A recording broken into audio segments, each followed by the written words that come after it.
And here we go.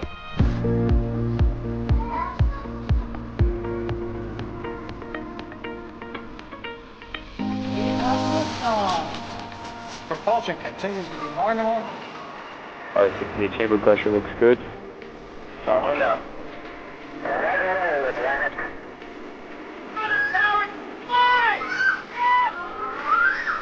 We go down to nominal. SPD on. Bring in SPD on. No. It's orange! What is on? Oh my god! Inclination. Put that in the big bag, you know. 343 unfolds to go. Indeed. We rise together, back to the moon and beyond. This is methane to be ignited in the flare, Fred. We don't need any more of these.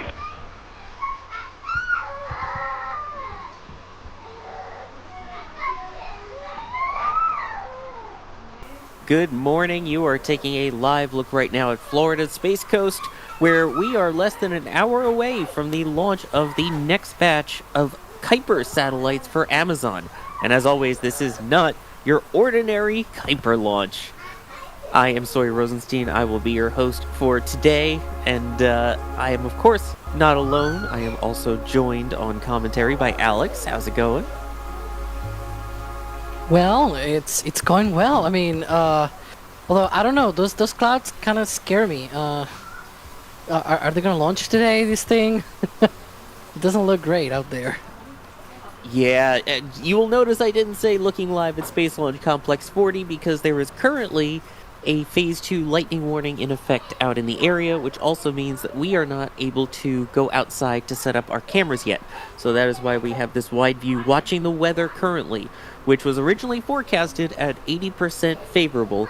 But again, there's an ongoing Phase 2 lightning warning there, so we will see what happens with it. And today, pushing the buttons and pulling the levers will be Ryan Caton on production today. So we've got an awesome crew this morning, and of course Max and Dee are both out there staying safe at the moment until they are able to go outside and get all the cameras and everything set up. So again, there is a look at the kind of rotating maps that they have at the Kennedy Space Center and Cape Canaveral Space Force Station. See all of those little spots of red and blue there with the lightning, and that is the issues right there. The Phase 1 lightning watch, and the red is the Phase 2 lightning warning. So even though it is still just a lightning watch, it looks like near Pad 40, there are still concerns of lightning in the area right now. So we will continue to keep an eye on that. Now let's talk about today's mission. And a reminder, if you have any questions about today's mission, or about Kuiper, or about anything, you can tag us at NASA Spaceplate. We'll do our best to answer as many as we can. So let's start with this particular mission. Alex, what are we looking at for today's Kuiper launch? Yeah, well, hopefully if the weather cooperates today, we should see 24 Kuiper satellites going into low Earth orbit on a Falcon 9. It is not your ordinary internet satellite constellation launch, I guess. Because we're always talking about Starlink and all that, but this is a different kind of internet satellite constellation. Of course, this is Project Kuiper by Amazon, their own sort of version of Starlink, I guess, and they have lots of launches to do, and 3 of them are going on Falcon 9. This is the second of those 3. If you remember, just less than a month ago they did the first one, Kuiper Falcon 1, and this is Kuiper Falcon 2. Now, that means that today's launch is going to be heading to the northeast. It's going to a roughly 51.9 degree inclination, so almost 52 degrees. The target orbit for today's mission is going to be roughly 465 kilometers circular orbit. Falcon 9 will be performing 2 burns of its second stage. First, obviously, to put it in a sort of parking orbit, and then a second burn later into the mission to circularize to that 465 kilometers in altitude.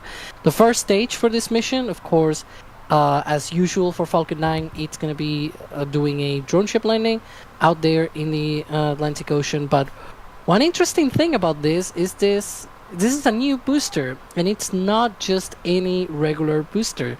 This is B1091, which is a Falcon Heavy center core. It is not a traditional Falcon 9 booster. So it's got no, like, for example, it doesn't have any logos on it. Once the weather clears and everything, you'll see it from our camera views and all that. But it's got no logos on it, no Falcon 9 logo, no SpaceX logo, no US flag, because all of those, when it flies on a Falcon Heavy configuration, are in the intro stage. But instead of having a Falcon Heavy intro stage, it's got a Falcon 9 intro stage. It's got its own set of grid fins, landing legs. It's got the 4 hold downs, because on Falcon Heavy it's only got 2 hold down clamps, for example. So those things have been sort of turned into have made it being able to fly as a single core. And there you can see John Edwards from SpaceX pretty much telling the story about how it's in fact a Falcon Heavy center core, but will fly in a single stick configuration for the time being, and then it will get used whenever it gets used as a Falcon Heavy center core. That way they are able to take advantage of it for a while before actually flying it as a Falcon Heavy center core. You may have seen that a lot of Falcon Heavy center cores get expended. At least this way they get some use out of it before that. Anyways, I think I've already done the longest answer yet, but that's sort of the rundown of today's mission. Yeah, so this will eventually be the first Falcon Heavy center core to have flown on previous missions as well. So it's kind of cool, the little fun facts with the center core here. Also, Ryan Caton getting very clever with the ticker. You can see there, instead of Falcon 9, it says Falcon Heavy 1 core variant. Yeah, we were discussing this before the stream for people that may not be aware, and I was being very picky about this because technically every single time they fly a Falcon 9, it is also a 1 core variant of Falcon Heavy, because any Falcon 9 booster can be turned into a side booster of Falcon Heavy, and they've done that a few times in fact, where a Falcon 9 booster has been turned into a Falcon Heavy side booster, and vice versa. For example, the booster from the Tycom 8 mission or the CRS-9 mission, those 2 boosters first flew as Falcon 9s and then were turned into side cores for the Falcon Heavy demo mission of none other than Falcon Heavy's first flight already had flight-proven Falcon 9 boosters as side cores. And so I'm being very picky, I know, but it's fun to remember that Falcon 9 is that versatile. So I really like it that there's this whole thing of being able to not just have to do this super duper special configuration. I may rant a little bit more about that later in the broadcast. Something to stay tuned and look forward to. More Alice ranting. No, I'm not wrong, Brian. I'm not wrong. I'm being very picky. This was quite an intense back and forth earlier on is it or isn't it 1/3? Are all Falcon 9s 1/3 of a Falcon Heavy? I'm gonna need to see, I think we need chat's opinion on this. I see Simon says that they are all Falcon Heavy variants. Super duper special. I don't know. Configuration. I mean, technically, I guess they kind of all are. Although it feels like some of them have to specifically be designated because they do have the what's that thing on top? They have like a little nose cone on top that they use during the Falcon Heavy ones, right? Is it or isn't it? Yeah, for Falcon Heavy side boosters, they do have that. There's a lot of modifications that go into making these boosters, go back and forth between Falcon 9 single core and Falcon Heavy side booster, but the same applies for this one in particular. Like, it's a Falcon Heavy center core, but it got a lot of the hardware that you use for a Falcon 9 single core. Like the intro stage, for example, it's different on Falcon Heavy than on Falcon 9, and so that, for example, was instead of putting the Falcon Heavy intrastage, you put a Falcon 9 intrastage and things like that. Again, this is sort of those things that, if you're wondering about that, ask at NASA Spaceflight in chat. We may get a bit more into details of those, of course, but yeah. So here's an interesting question from Human, who says, do you think they will try to land B-1091 when it flies on Falcon Heavy? Or are they just, at this point, going to use it as a Falcon 9 and then get ready to dispose of it on the next Falcon Heavy Instead flight? of putting the Falcon Heavy intrastage, you put a Falcon 9 that, I mean, it is a really nice question, because we do know, at least, even though a lot of the center cores in recent Falcon Heavy missions have been expended, we know, at least from John Edwards himself, that there might be at least one Falcon Heavy mission in the future that might see a recovery of the center core, and that is the Griffin lander mission by Astrobotic. Because it's in that sweet spot where you could recover the side boosters back on land, and also land the Falcon Heavy center core out in a drone ship, and still be more powerful than, say, drone ship recovery of a single stick Falcon 9, right? And so it's a bit more powerful, and it's in that sweet spot where you can recover all 3 boosters and still do a drone ship recovery of Falcon Heavy center core. So I wouldn't be surprised if, say, in the future, this booster then flies as the Falcon Heavy center core, that they attempt to recover it on that mission. But we'll see what happens. Yeah, and we'll also see once all of the landing zones are built, because again, right now, they're down to a single landing zone, LZ2. So that makes it trickier for the double side core return on a Falcon Heavy, which, good thing there isn't one scheduled for quite a while. Yeah, I think it's gonna take a while until they actually need the double landing stuff, because I mean it's a concrete circle on the ground, right? It doesn't take that much, and so once they are cleared from all of the paperwork and whatnot, they will probably build that rather quickly. Also, it is very divided in chat on whether that counts or not, so very interesting to see. Also interesting, you can kind of see there the payload fairing on the right side of your screen is from one of our fleet cams down by Rusty's at the port. And a little breezy there, but so far everything is looking like it's going well. So yes, that was what we meant before with the Falcon Heavy 1-core variant. I guess we should clarify for those who don't exactly know what we mean by that. So Falcon 9 is just the one single booster with the 9 Merlin engines and then a second stage on top, whereas Falcon Heavy is 3 Falcon 9s strapped together. Although, when it comes to Falcon Heavy, the center core, which is what this one will become, is specially reinforced, because that's where a lot of the G-forces, where a lot of the loads on launch go, especially considering that you have those 2 side boosters attached to it. So it's basically built beefier to be able to withstand those extra forces of carrying the 2 boosters with it. So that's why it's built different, and why it's kind of a bigger deal that it is a center core for a Falcon Heavy flying in a single stick configuration. Also, the first time ever that SpaceX has done this. Did I miss anything, Alex? Yeah, and I mean, from a technical standpoint, it doesn't take much to say, let's take the tanks of a center core, right, and just attach Falcon 9 parts, because you can still do that, right? And that's essentially what they did here, where you still have all of those reinforcements and everything that you need to do to the tanks to be able to support the loads of the side boosters. But now, instead of having the intrastage of a Falcon Heavy center core, which has the struts, for example, to attach the side boosters, it's got further reinforcements to support the loads of those side boosters. It's got a lot of different modifications for that, Falcon Heavy center core configuration. Falcon 9 doesn't need all of that. It's a different intrastage, so you put a Falcon 9 intrastage.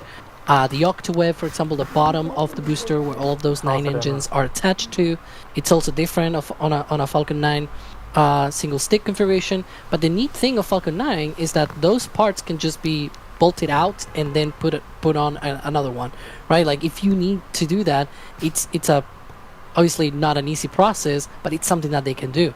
And so it makes Falcon 9 being able to change configurations rather quickly and or rather easier than having to build a specific version of it.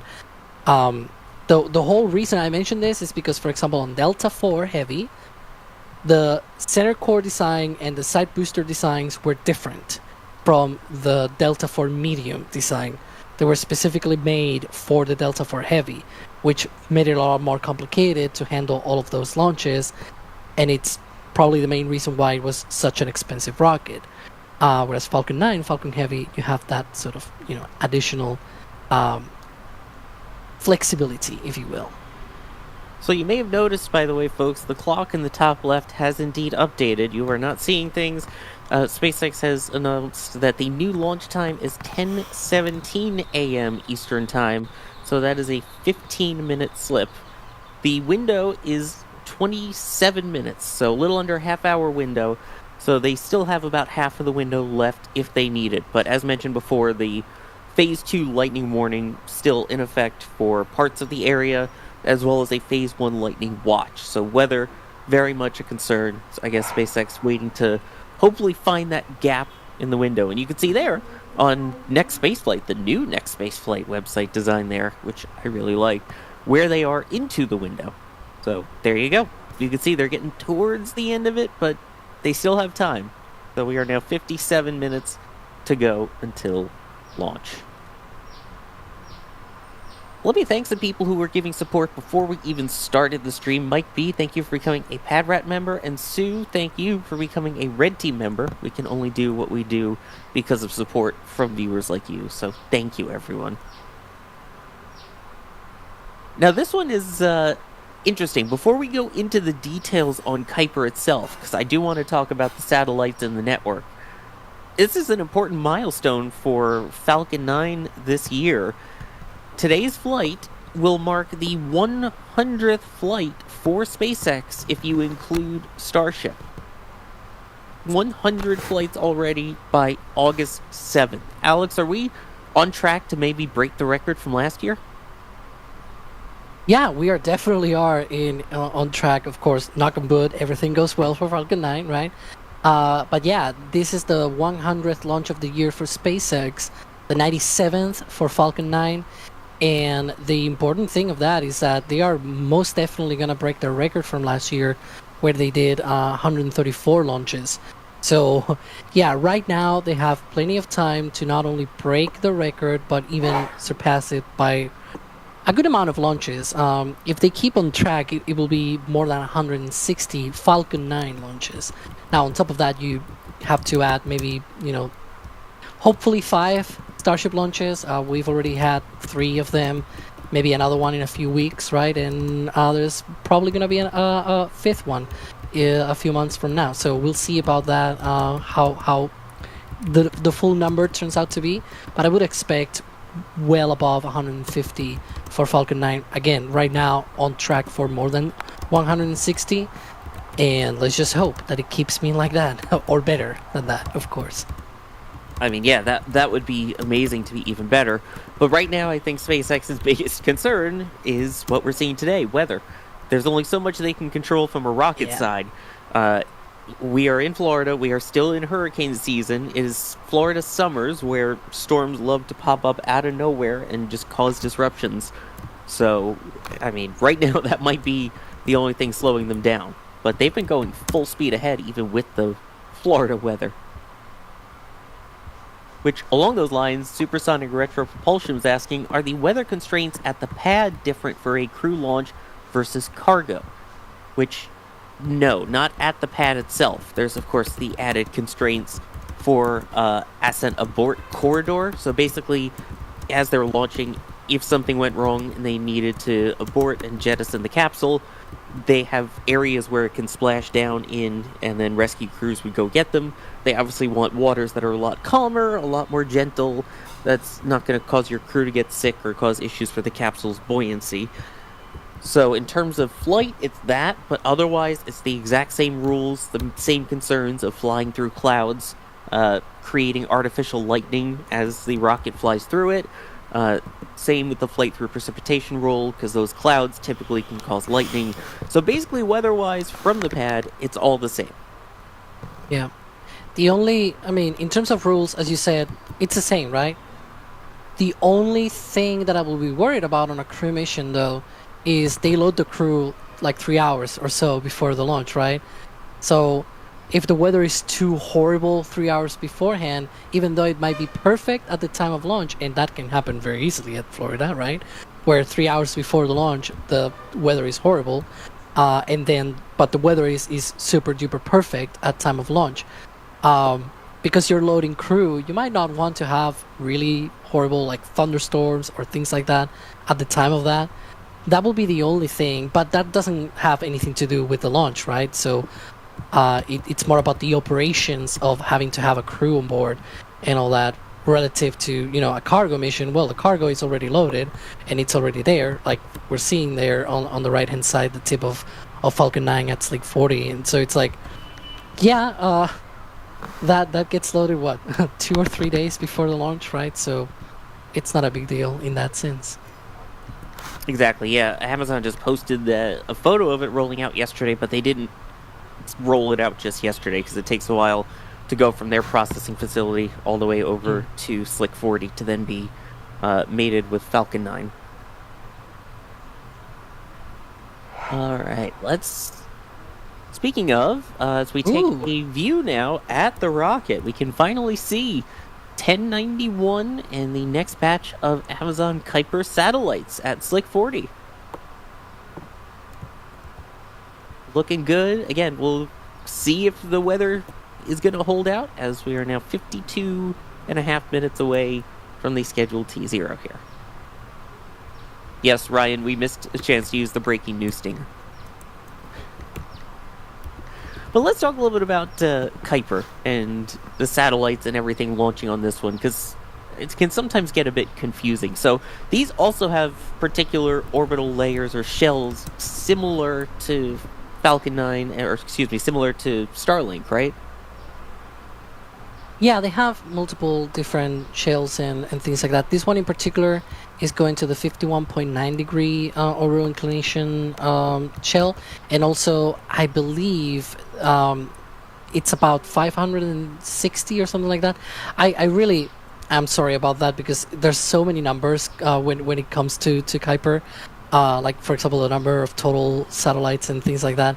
But I know at least for this mission in particular, so they obviously don't deploy directly to the operational orbit because you kind of want to have a bit of time to test them. So this one in particular is being launched to 465 kilometer altitude. So in terms of which of the altitudes of the shells, because they obviously are split in inclinations and altitudes. The altitudes, it's probably the least of concerns for Falcon 9 in this case, because it's gonna be, whatever different altitude they eventually go to, that's something that happens later, right?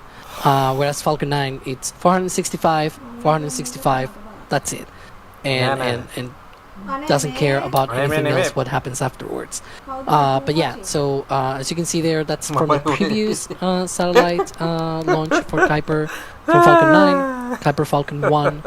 Happened just, you can see that tweet, it's from July 16th. It happened less than a month ago. So it's been quite of a quick deployment, I guess. It's not easy to be able to create so many satellites in such a short amount of time. Only Starlink has been able to demonstrate that. So props to them for that. Yeah, exactly. And so basically they've got their 3 orbiting altitudes for this one, which as of now are 590, 610, and 630 kilometers in altitude. I know those are the numbers you were thinking of. Just for reference for people of where that is, the ISS is about 400 kilometers up, so it's about 250 miles. So this is above the orbit of the International Space Station and a little bit higher than you mentioned, the 485 that we're used to for Starlinks. Yeah, the Starlinks are also like, when they're deployed, SpaceX tries to deploy them as low as possible. Because the Starlink satellites, they have ion thrusters, and ion thrusters are very slow thrust. It's like very, very low thrust, And the lower you go, the more atmospheric drag, because there's still a bit of atmosphere up there, right? And they have to balance, like, because if you go too deep in, and too low, and orbit too low, it's such low thrust on those thrusters, on those engines, on the satellites, that it might actually not be enough to counteract the drag. And we had something similar when the Starlink 9-3 mission last year, it failed to do the relight of the second stage. And what is this? Hang on, we're having some Ryan art here. But the whole point is that, if you go too low, then you're not going to be able to counteract the drag. And so they try to do it as low as possible. For example, the next Starlink mission, which should be out of Vandenberg, that's going to go to less than 300 kilometers. But yeah, whereas this one with Kuiper, it's going to 465. Kuiper is like, yeah, no, you put us, rather, not that low. Perhaps if Falcon, were not restricted by that, maybe if it were a little bit lower, maybe it could carry a couple more satellites, maybe 26 instead of 24 or something like that. I have no idea, to be fair. But it's one of those things that then gets into the way of how they're deploying these different satellite constellations. And while they're carrying 24, instead of, for example, Atlas can carry a little bit more, they can carry 27, for example. But yeah. There's the graphic now from Mr. Map himself, Ryan Caton. The red line, obviously too low. You get the drag, and then the green line is the smiley face, which I'm guessing is meant to represent the orbit of the Kuiper satellites. Please tell me that'll be available as a print in the shop. Not to scale, yeah. And then Resistojet asking, are the satellites placed in these different orbital planes and in different altitude layers because they're orbiting in different directions to each other and could interfere? Do these all go the same way? Because I know we're used to seeing kind of like that crisscross pattern with a mix of some going polar, some going equatorial. I mean, in the same way, it depends on what one is thinking about. Most of the satellites do share the fact that they're going in a prograde orbit, meaning that the orbits go from west to east, right? Because that's the way that the Earth's rotation goes. But there are exceptions, of course. In the case of Starlink, for example, they do have a couple of inclinations that go to sun-synchronous orbits, and those are 97 degrees, more or less, inclination, and that means they are slightly retrograde. So in terms of interfering with themselves, for example, in the same constellation or with other constellations, with again Kuiper with Starlink or OneWeb, or even like China's Guo1, for example, like those are more about the frequencies that they use, because even though like it's such a mesh of different satellites that you have to cover, like if you don't interact, if you don't have that crisscross kind of thing, right, of crossing the different satellites and everything, if you don't have that, then that means you're not covering Earth efficiently, right? That's essentially what it will mean. But if you operate in a different frequency, then the waves don't care about that, because that's essentially what makes those in interactions essentially happen. It's these frequency interactions and things like that. If you are transmitting in the same frequency, then of course you're gonna have problems with other operators, which is why usually the Federal Communications Commission sort of reserves certain frequencies for certain different companies, and so this is essentially what they usually do.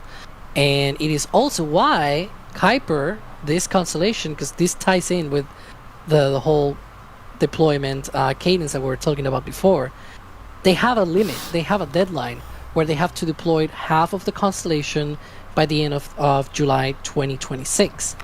And so that means it's going to be quite tight to deploy more than 1,600 satellites into orbit from now until then.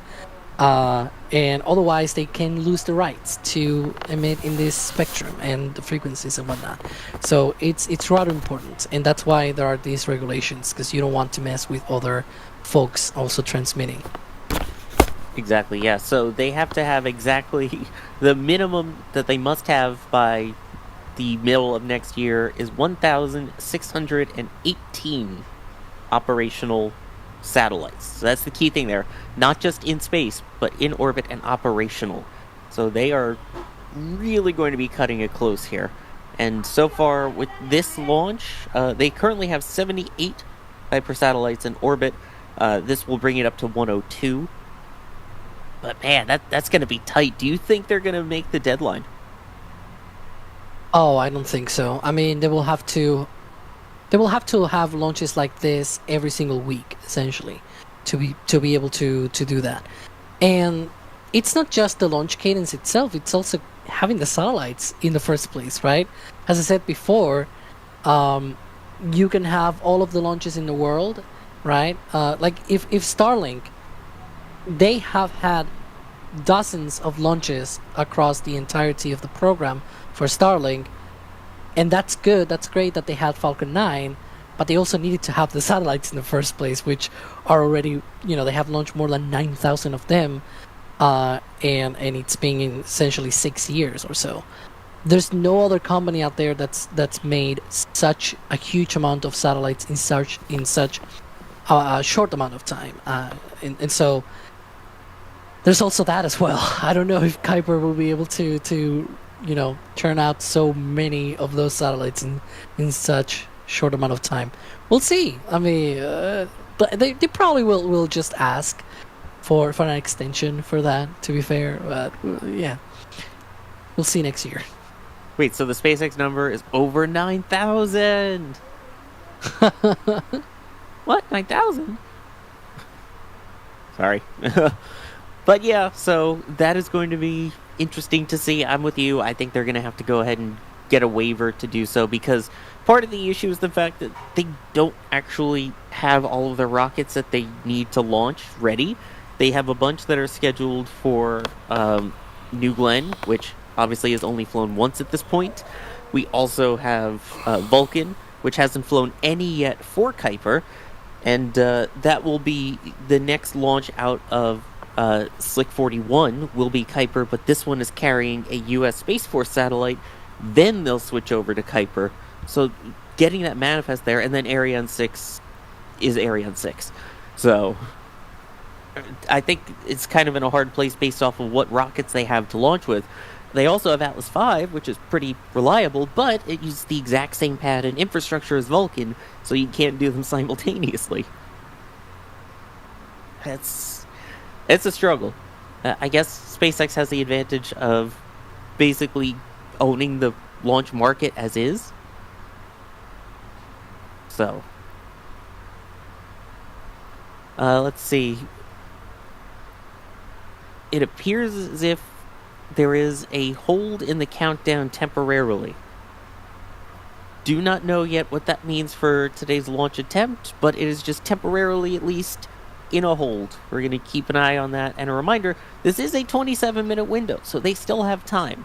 So they have not started fueling yet, which is on a positive for them. There's definitely some opportunity there. I know the weather, of course, one of the big concerns. Dee, I believe we have you in the field. How is it looking out there right now? We have been hearing thunder and seeing lightning all morning, and that has let up a bit, but it has also started to come back. We're hearing the distant thunder right now. Now, like you were talking about earlier, like the prediction was actually really good for today's mission, with the concern being cumulus clouds for the liftoff. We're definitely seeing those cumulus clouds, and we've also been seeing a lot of lightning, so that would be like the electric fields rule and the like. So it's Florida. Weather can change quite rapidly, but we are all set up. We are out of a phase 2, so we're able to be out here for the time being. There's nothing within that designated radius that is of concern, but certainly they're going to be keeping a close eye on weather this morning, because there was the system that made its way inland over Titusville before sort of dissipating, and there are also several cells out over the ocean right now. So they're definitely keeping a close eye on it. That could be why they went into this hold. They might want to give it more time. They might want to move towards the very end of the window. They didn't have a ton of time there. But we don't know until we hear an update from them. We're not in any phase 2s, so that's a good thing for the possibility of a launch day. So we just have to wait and see when that clock opens back up and potentially starts counting down to a new time. But I'm here. We're ready for launch. Like, I hope to see this thing go. That's what we're all hoping for. Thank you, Dee, for gutting out the weather and everything out there and getting that all set up. We appreciate it. And you saw from the KSE weather cycle that we saw that there's just the Phase 1 lightning watch, not a Phase 2 lightning warning.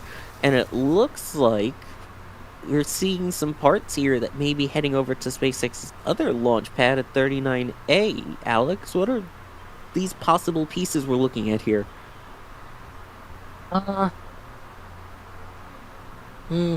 They look like parts of the cryogenic pipe. I have no idea. There's a lot of flanges, though. That is for sure. But yeah, I guess that might be for Falcon. For Starship at 39A. They've been sending a lot of parts lately to that pad, of course, to outfit it and getting it ready to go. I'm not sure why they're stopped there though. Because that's a live feed. There we go. There was a car passing by. It was like, is that a still? But yeah. No, you're looking live at our camera there. By the way, in terms of weather, there was a poll. Which has better weather conditions, Florida or Planet Hoth? And Hoth won 51 to 48. Thanks. Yeah, Florida Tourism Board. Crispy always jokes about that, the Florida Tourism Board lies with all of the weather because they always say it's bright and sunny and all the pictures, and then it ends up being gray and cloudy and rainy. But it's still pretty out there. It's not rocket launch weather pretty, but it's still pretty, right? No support, okay. Are we zooming in even further on this thing? And then it goes. Yeah, why not? Take a look at the parts. So we got the rocket on the right, and why not? Let's see here. Deborah Jean asking, do you think we will have second stage views on this launch since we didn't on the first Falcon Kuiper launch? I'm not sure. Very weirdly secretive with their deployments. Yeah, I think we're gonna still see nothing. I guess it's the other way around. I just said we will not see anything here on from Falcon 9. Why are we? We're still looking at the pipes. There we go.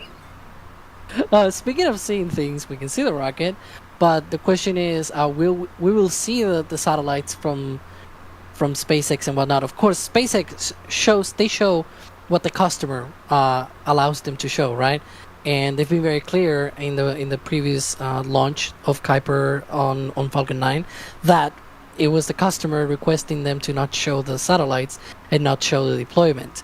And so I'm not sure what we're gonna see, but I'm gonna say probably the same as the first mission. We've seen the same also with ULA and the Atlas, the two Atlas V launches that we've seen, and we've only seen this. Like, this is the only thing from that first Falcon 9 Kuiper mission, an empty deployer, and that's it. And it's like, why are you hiding? It's not like it's super duper secret, like not classified stuff. Maybe it is, and we just are not aware of it. Who knows? But it just seems like they're more secretive than the National Reconnaissance Office. It's weird. Yeah, we didn't even know the exact details of the deployment on the first launch, KA-01, till hours after. It's a bit wild, especially, I guess, just because we're so used to seeing payload fairing jettison and all of the nice, pretty Starlink satellites nestled in together. Yeah. But it is quite odd. So for those just joining... there go the pipes. For those just joining again, you do see the hold in the top left. This is the Kuiper Falcon 2 mission. The clock is in a hold currently, but they still have, 15 more minutes to be able to pick up the count, Alex-ish? At least until 53 minutes past the hour, so essentially in about 10 minutes or so, because that will be the limit, right? They start propellant load at T-minus 35 minutes, so the end of the window, it's 10:28 a.m. Eastern, so they will have to pick up the count at the latest, like 9:53, and being T-minus 35 minutes at that time to be able to start the propellant load, because if they, that propellant load sequence is fixed. It's always 35 minutes from the start of it to launch. So if they delay past that and they still haven't picked up the count, then we are definitely in S-word territory here. Yeah, we didn't say it. It just hinted at it. We haven't said the word. Don't worry, none of us have today. So we're trying to. We're not superstitious, but we're kind of stitious. All right. And Resisto jets. As we continue to see the weather and all the clouds and everything and all the lightning warnings that we've seen, they're asking, why are cumulus clouds specifically a problem? That's because they are the ones that are most likely to be able to produce lightning, or at least have the conditions that it can create lightning. So basically, as the rocket flies through the cloud, it is going so fast that in a cloud that might normally cause a thunderstorm with lightning, it can actually create its own electricity, causing it to basically make a lightning strike and strike the vehicle. It's a fancy term called triboelectrification, for those who remember from the Ares program. But yeah, basically they don't want the rocket to be struck by lightning by creating its own lightning. We've seen that, again, Apollo 12 got struck by lightning on the way up, and that is the SCE to aux call that you hear in the intro. So, yeah, that's why they don't fly through those clouds and why we continue to keep an eye on the weather. JC Davis coming in with the super chat asking, will Kuiper make Kuiper trains like Starlink trains? Alex? Well, it depends on what they, what they look like. One of the things is that they are a little bit higher. They are not deployed as low as Starlink. And so that's one of the things that probably differentiates why we're not seeing, Kuiper trains. I've not been aware, at the very least on social media, of people watching and looking at these Kuiper trains or anything like that. Maybe they'll be more common once they start launching more of these. I do remember, at least with Starlink, even with the first V 0.9 mission, they did see lots of trains really, really quickly, the first time they launch a batch of Starlink satellites. So I'm not sure. Again, it'll depend on how bright they are, and it's also deployed higher than Starlink, so it's less visible, it's less bright in that sense, right? So I'm not sure, but they probably have some kind of train-like situation there. It's also the way that Starlinks are deployed as well, I should say, because the Starlinks are deployed all at once, so they are closer together, they are clumped together, whereas these Kuiper satellites, they seem to be more they deploy 2 at a time or 3 at a time, and they are a bit more spread out, but still, they might still also be sort of very close together for the first couple of days and things like that. So I'm really curious how they might look once deployed. Yeah, again, it's one of those where you go out at night and all of a sudden you go, oh, what are those lights? And realize, hey, it's a train.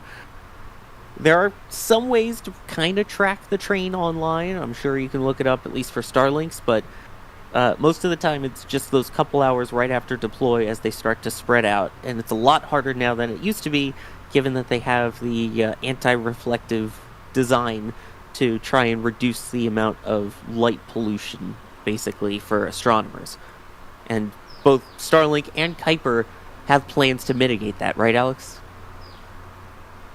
Yeah, there are certain things in place that they have. For example, anti-reflective coatings and things like that, or certain coatings that maybe reflect in one direction, but in the other they are actually opaque, for example. So there are ways that you can sort of mitigate those concerns as well, with all of the brightness and whatnot. And both, this is at least something that is good to see, that at least both of these constellations have publicly talked about that. OneWeb has also done their own sort of work in that area. Not so sure about the Google One satellites though, from China. But we'll see. We'll see what happens. Yeah, we will definitely see. And again, you can see in the top left corner, still temporarily in a hold, and there is the official update. It is no longer a hold, it is now a scrub. The Brevard Emergency Operations Center announcing they are standing down after a scrubbed launch. So, darn. We're going to have to try again. The next attempt would be tomorrow, about 20 minutes earlier the window opens, right? Yeah, the window will be, instead of 28, it'll be 20... Excuse me, not 28. It was supposed to be 27. I was thinking about the end of the window. So it will be 25-minute long window that opens at 9:40 a.m. Eastern. So we'll see you all again tomorrow, I guess. But yeah, I don't like that. I don't like when things scrub like this. Yeah, I don't either. I mean, it's better to be on the ground wishing you were in the air than in the air wishing you were on the ground. I know it's an old cliche at this point, but it's true, right? Especially with the weather. You shouldn't mess with the weather, I guess. Right, and tomorrow's forecast is 70% favorable, was what I saw. So, we'll see. But then again, today was 80% favorable and didn't happen. They've not said. So that means it'll launch tomorrow. Yeah, I mean, they haven't said an official reason, but weather has been a concern throughout the day. Also, worth pointing out, again, Crew 11 just recently had to scrub after a 90% favorable weather forecast because of weather. So, you know, there is that. Yeah. Sometimes the other percentage wins, right? Sometimes it's a bad percentage. As I mentioned, right?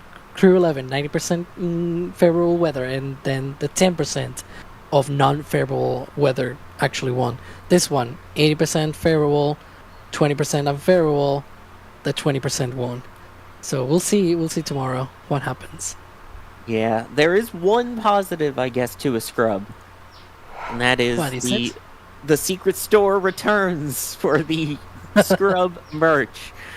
These only happen, again, after a scrub. They're very limited time that they stay active, that you can actually go and get one.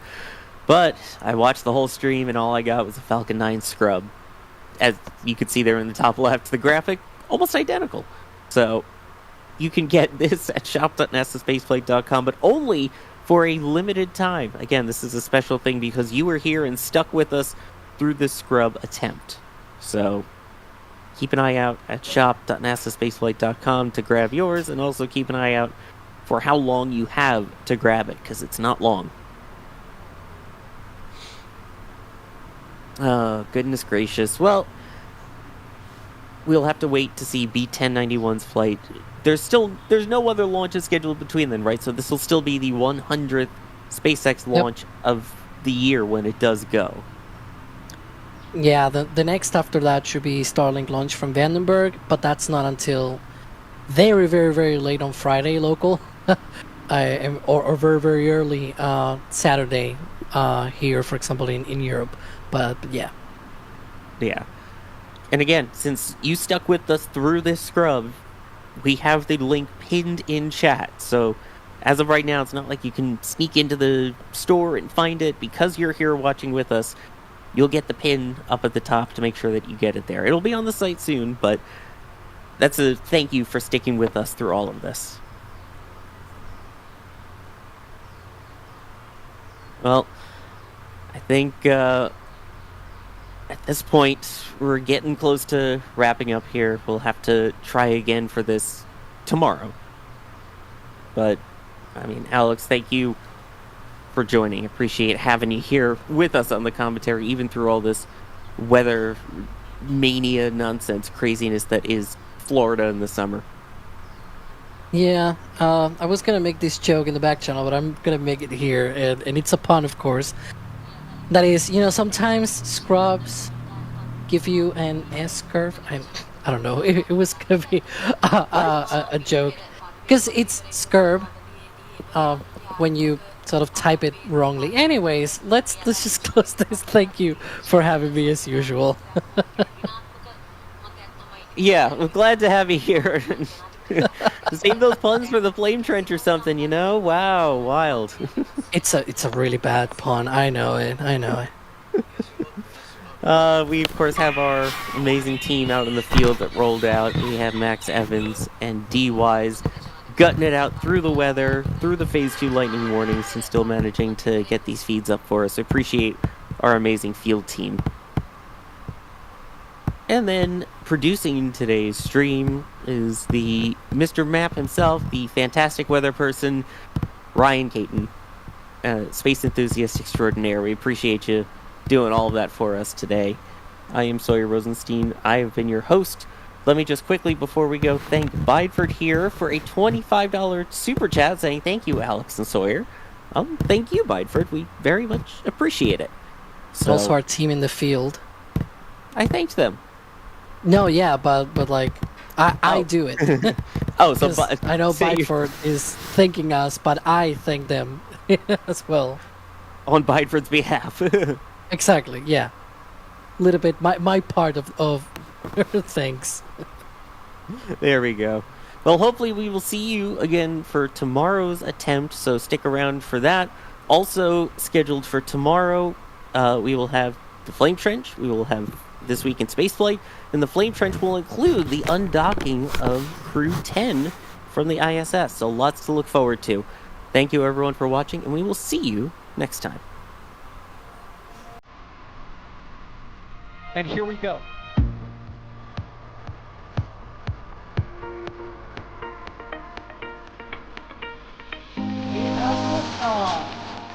Propulsion continues to be normal. The chamber pressure looks good. Going up.